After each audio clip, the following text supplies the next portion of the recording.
Wow, it's March 18th. I'm Andrew from 510 Books. I just want to share quickly because I got to run. I got these 4 sales on eBay, 2 lots, 1 CD lot, 1 book lot, and then these 2 book sales. These 2 have been around for a while, but this one sold. Let's see. This one sold for $20.79, and this one sold for $10.39 plus shipping. Both of them sold because I am running a discount sale right now. They've been sitting for a very long time, and you got to run those discount sales to sell older items. So cumulative sales of $30, I'll take it, totally fine. Get them out of my inventory, make some money, keep it moving. I sold this CD lot, which is a Time Life country CD lot. So it's all different types of country music, but from Time Life, so collections, things like that. There are 23 of them, and I took an offer of $40 plus shipping. Those were ones that I had accumulated over time, so I keep selling those CD lots. That was a great sale. Remember, you can put those CD lots together and do really well. This is the 11 volume book set, Will Durant. What is it called? A Story of Civilization. So if you come across these don't even have the dust jackets. They'll sell really well, especially if it's complete. I don't want to undo the packing here, but there's 11 volumes. It sold for $79 and change plus shipping. So remember, Will Durant, Story of Civilization. If you get all 11 volumes, especially if you get them with dust jackets, you can get some good money, and they sell pretty quickly. So keep that in mind as something to put away when you're out there looking for items to sell, especially if you can get them for free or super, super cheap. They are heavy, they take up space, but $80 sale.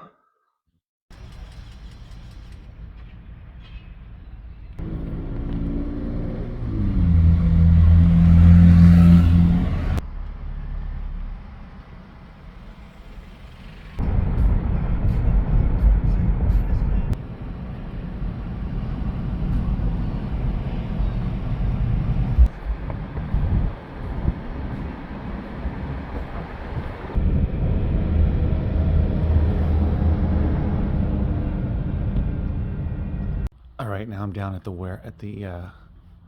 warehouse technically, but my other location, and I got some more donations today.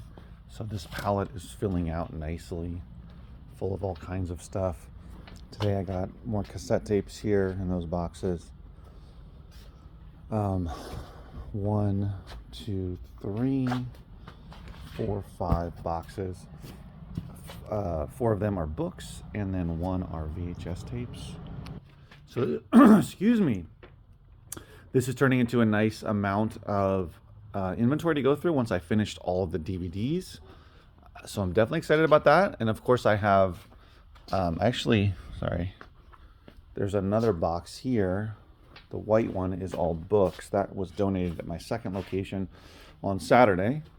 Haven't gone through that either. And of course I still have over here what I've accumulated, which is a lot. All of that stuff on the other side of the table, and then that box down there.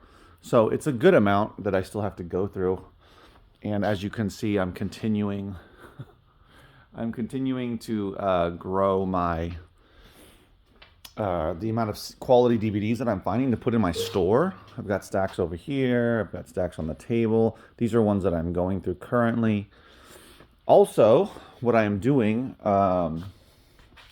just like I learned that you can sell CD inserts, slash artwork. You can also you can do the jewel cases, but I tend to keep most of those. So these are all CD. That's all CD artwork that I'm going to put into a lot on eBay. Also, people buy apparently empty DVD cases. So I am keeping the better quality ones. Any ones that have tears, rips, or messed up in any significant way, I'm not going to put them in there. But all of this, it's going to fluctuate because I'm going to keep adding to it, but also I'm going to use some to replace some cases. But we'll see where I am, how many I end up with. And I'm also keeping the white ones and the double disc ones. And if I get enough together, some other colored ones, like I've got a pink one there, whatever. But they're not gonna sell for a ton of money. But nonetheless, it's going to be a nice way to get back money from the Gaylords that I put out, and I'm almost there just on eBay alone, which is pretty awesome considering the quantity of items I have found to put in my store. So those are other things to consider when you are going through large quantities. When you're going through large quantities of media, it's good to be able to offset the cost in those kind of ways. So you can sell cases, you can sell artwork, you can sell individual DVDs, individual Blu-rays, and lots of individual Blu-rays and DVDs as well as CDs, and that's all a nice way to pay for bulk buys if that's what you're going to be doing. As I've mentioned before, I am continuing to put out in the world and focus on getting lots of donations, trades, and then when quality buys come along.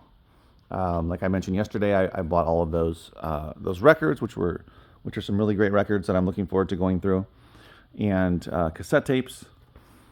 But I'm getting more donations in, which is awesome. We're in March now, so people are still getting rid of stuff. People are getting rid of stuff all year, guys. It does not matter what month it is, what part of the year it is. It's definitely going to be happening most of the time, most of the year.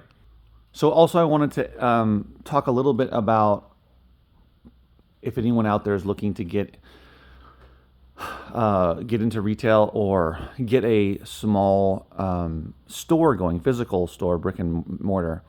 One thing I want to talk about, that there's a lot of things to consider. I'm thinking of making a series. This is the first one, talking about one thing to consider that it depends on your situation, right? Is you are sort of locked down to the physical space when you're open.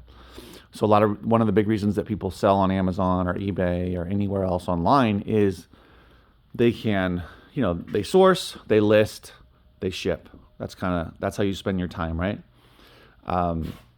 You find the items, you photograph them, which is all part of listing. You list them, and if it's Amazon, you just list, right? You don't photograph. But anyway, you source, you list, and then you ship when it sells. There's other things, of course, like customer service, running promotions, repricing, all that kind of stuff. But those are the big